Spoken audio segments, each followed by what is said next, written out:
নমস্কার বন্ধুরা, food lover চ্যানেলে সবাইকে স্বাগত জানাই। সবাইকে শুভ রথযাত্রার অগ্রিম শুভেচ্ছা অভিনন্দন জানাই। সামনে যেহেতু রথযাত্রা, তাই আজ আপনাদের সাথে রথযাত্রা স্পেশাল মুচমুচে রসালো খাজা রেসিপি শেয়ার করছি। পুরীর খাজা সারা ভারত বিখ্যাত। এছাড়া জগন্নাথ ঠাকুরের প্রসাদ হিসাবেও আমরা খাজা নিবেদন করে থাকি। আমরা সাধারণত দোকান থেকেই কিনে খাজা খেয়ে থাকি। এই খাজা কিন্তু ঘরে এক নিমিষে মাত্র কটা উপকরণই বানিয়ে ফেলা যায়। আমার মতো সুস্বাদু রসালো খাজা বানাতে হলে ভিডিওটি প্রথম থেকে শেষ পর্যন্ত ফলো করতে হবে। তাহলে চলুন রেসিপিটি দেখুন। খাজা বানিয়ে নেবার জন্য এখানে 1.5 কাপ পরিমাণ ময়দা নিয়ে নেব। এখানে 1 কাপ আছে, আরও হাফ কাপ আমি নিয়ে নেব।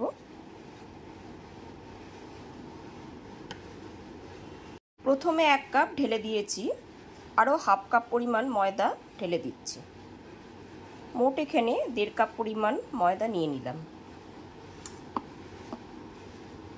1.5 কাপ পরিমাণ ময়দার ভিতরে আমি হাফ টিস্পুনের মতন লবণ দিয়ে দিলাম। নুনটা দিয়ে খুব ভালো মতো মিশিয়ে নিচ্ছি।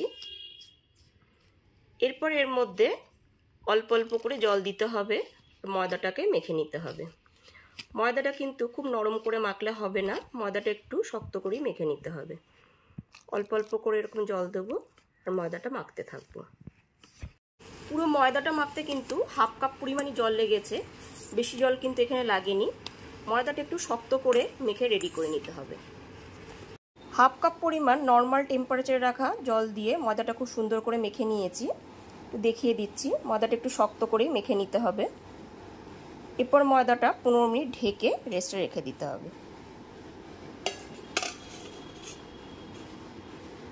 এবার একটা বাটিতে 3 টেবিল চামচ পরিমাণ ঘি নিয়েছি, আর এতে দিয়ে দেব 2 টেবিল চামচ কর্নফ্লাওয়ার পাউডার।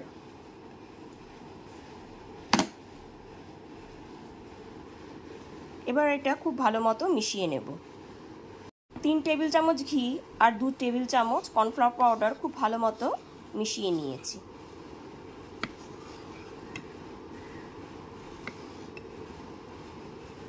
ঠিক 10 থেকে 15 মিনিট পরে সমস্ত ময়দাটা থেকে সম মাপের এইরকমভাবে লেচি কেটে নিয়েছি। এবার একটা লেচি নিয়ে ময়দাতে খুব ভালো করে মাখিয়ে নিয়েছি। তারপর এবার বেলে নেব।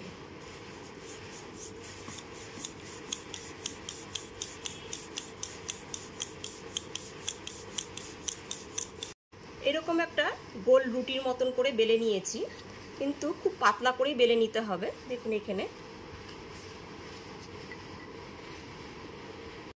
সমস্ত লেচি থেকে রুটিগুলো ঠিক এইরকম পাতলা করে বেলে নিতে হবে। এখানে প্রত্যেকটা লেচি কিন্তু আমি ময়দার গুঁড়ো দিয়ে বেলে নিয়েছি।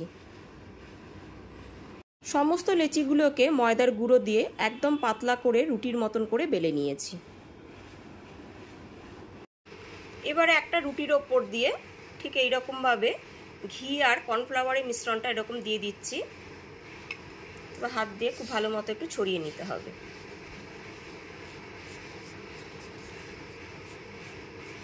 খুব ভালো মতো সমস্ত জায়গায় ছড়িয়ে দেওয়ার পর এরপর একটা রুটির ওপর আর একটা রুটি এরকম বসিয়ে দিতে হবে।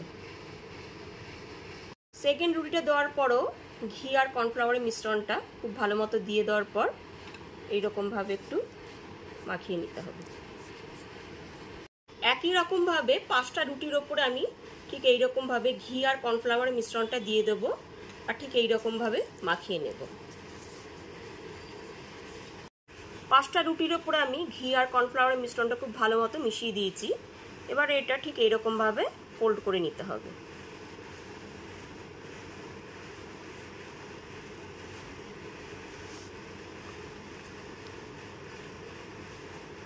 ফোল্ড করে নেওয়ার পর ঠিক ধারটা একটু জল দিয়ে দিতে হবে।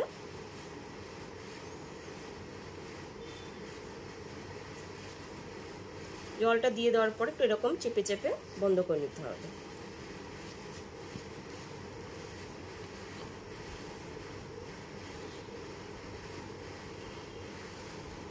এবার দু ধারটা একটুখানি কেটে বাদ দিয়ে দিতে হবে। তারপর ঠিক একই মাপের সাইজ করে কেটে নিতে হবে।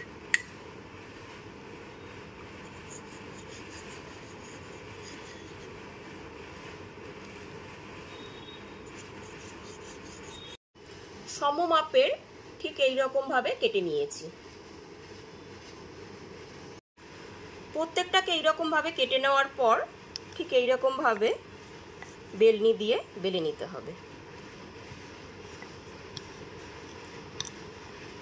কেটে নেওয়া অংশগুলো প্রত্যেকটাকেই আমি খাজার শেপে বেলে নিয়েছি। প্রত্যেকটাকেই সমানভাবে কেটে নিয়েছিলাম, তারপর এইরকম ভাবে খাজার শেপে বেলে নিয়েছি।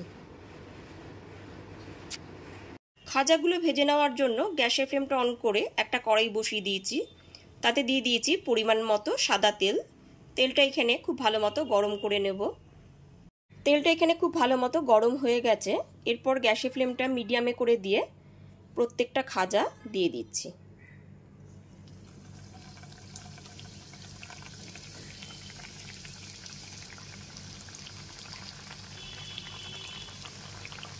এখানে আমি 3টে খাজাই দিয়ে দিলাম।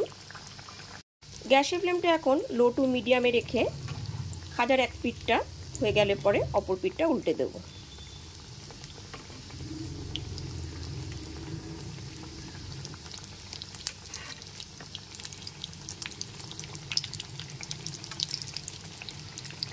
খাজাগুলো ভাজার সময় গ্যাসের ফ্লেমটা লো টু মিডিয়ামে রেখেই ভেজে নিতে হবে, কারণ গ্যাসের ফ্লেমটা বাড়িয়ে দিলে পরে খাজার এক পিঠটা হয়ে যাবে কিন্তু অপর পিঠটা কাঁচা থেকে যাবে।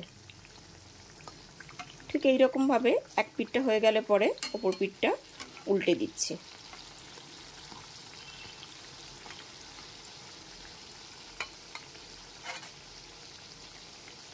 গ্যাসের ফ্লেমটা লোতে রেখে ঠিক এইরকমভাবে লাল করে ভেজে নিয়েছি এপিট ওপিট উল্টে। খাজাটা আমার ভাজা হয়ে গেছে, এবার তেল থেকে তুলে নেব। প্রত্যেকটা খাজাই দেওয়ার পর ঠিক একই রকমভাবে এপিট ওপিট উল্টে ভেজে নেব। সেকেন্ড ব্যাচের খাজাগুলো ঠিক একই রকমভাবে উল্টে পাল্টে লাল করে ভেজে নিয়েছি। এবার খাজাগুলোকে তুলে নেব। গ্যাসের ফ্লেমটা একদম লোতে রেখে প্রত্যেকটা খাজাই উল্টে পাল্টে একই রকমভাবে ভেজে তুলে নিচ্ছি। এবার একটা কড়াইতে চিনির একটা আঠালো শিরা তৈরি করে নেব। তার জন্য বেশ কিছুটা পরিমাণ জল দিয়ে দিয়েছি। এবার তাতে দিয়ে দিচ্ছি 1 কাপ পরিমাণ চিনি। গ্যাসের ফ্লেমটা হাইতে করে দিয়ে চিনির একটা আঠালো শিরা তৈরি করে নেব।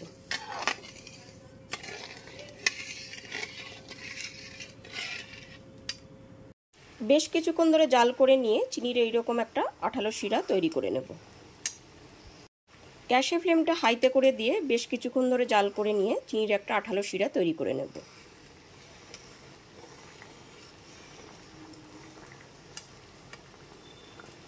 বেশ কিছুক্ষণ ধরে চিনি শিরাটা ক্রমাগত জাল দিয়ে আঠালো শিরা তৈরি করে নিয়েছি। এবার গ্যাসের ফ্লেমটা অফ করে দিয়ে শিরাটা একটু ঠান্ডা করে নেব। এবার ঈষদ উষ্ণ গরম শিরার মধ্যে সমস্ত ভেজে রাখা খাজাগুলোকে দিয়ে দেব।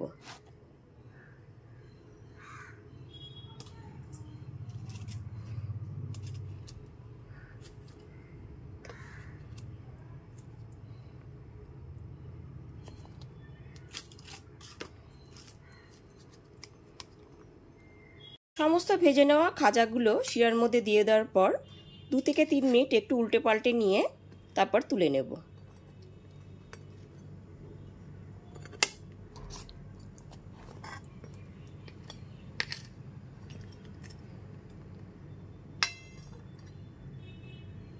দু থেকে 3 মিনিট ধরে খাজাগুলো শিরাটার মধ্যে ডুবিয়ে নেওয়াতে খুব সুন্দরভাবে রসটা ঢুকে গেছে। এবার শিরা থেকে খাজাগুলো তুলে নেব। তাহলে অবশ্যই মুচমুচে রসালো খাজার রেসিপিটি বাড়িতে একবার হলেও ট্রাই করুন। আর রেসিপিটি ভালো লাগলে লাইক, কমেন্ট এবং অনেক বেশি বেশি করে শেয়ার করবেন। আর চ্যানেলটি অবশ্যই সাবস্ক্রাইব করে বেল বাটনটি প্রেস করে দেবেন, তাহলে সমস্ত ভিডিও নোটিফিকেশন সবার আগে আপনার কাছেই পৌঁছে যাবে। তাহলে আজ এই পর্যন্তই, আবার হাজির হয়ে যাব নতুন কোনো রেসিপি নিয়ে। সবাই খুব ভালো থাকবেন, সুস্থ থাকবেন। ধন্যবাদ।